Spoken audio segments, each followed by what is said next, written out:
In becoming the capital of country music, Nashville also became a mecca for country fans. Millions of tourists now visit Music City every year.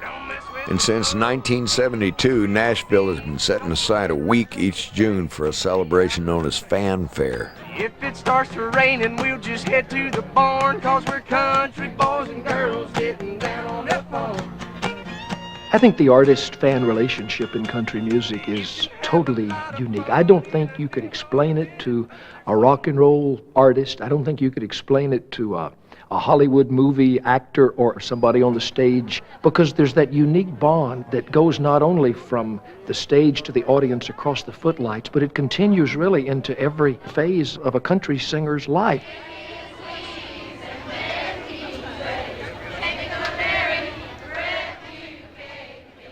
In country music, it's almost as if it's a secular religion. I think because America has such a disposable culture, people look to country music for that sense of kinship, and there's a longevity with country music artists and their fans that doesn't exist in any other genre. Fans is what makes you or breaks you, you know. We've made a lot of fans down through the years, and well, without them, we wouldn't be anything, you know, because they're the one that requests your records and goes out and buys them, and we appreciate them. The very first weekend I was on the road with Lester Flatt, it was in Delaware. He called me, he said, "Come here, I want to show you something." There were two real elderly people walking toward the bus. He said, "Do you see those people?" He said, "I want to tell you about country fans."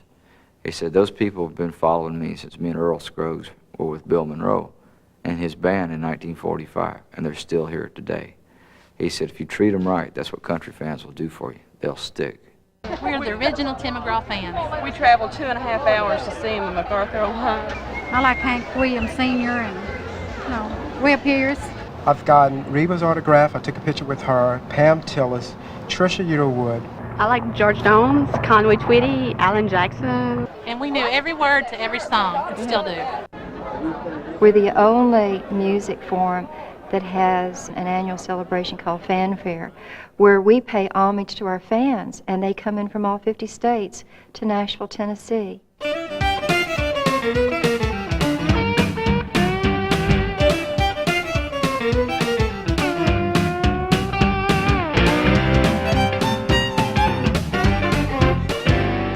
A lot of the formats don't even have fan clubs, and people may think it's corny or whatever, but it's really not. It is how you keep in touch with your fan base, and they let you know if they think you're getting too big for your britches, or they let you know that. And a lot of country acts still sign autographs and try and get close to the people and keep in touch with the people.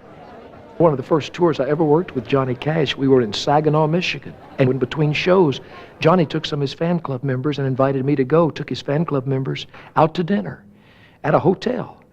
And to me, this was just as natural as anything in the world. And so I kind of came along with that kind of a mentality. Sign the autographs, be nice to the people, and that loyalty kind of goes back and forth. Hello there! Oh, I enjoyed everything. Is that your youngest? This is your godson. Oh, all right. I think about those fans when I make a record, when I choose songs, or anything that I get involved in.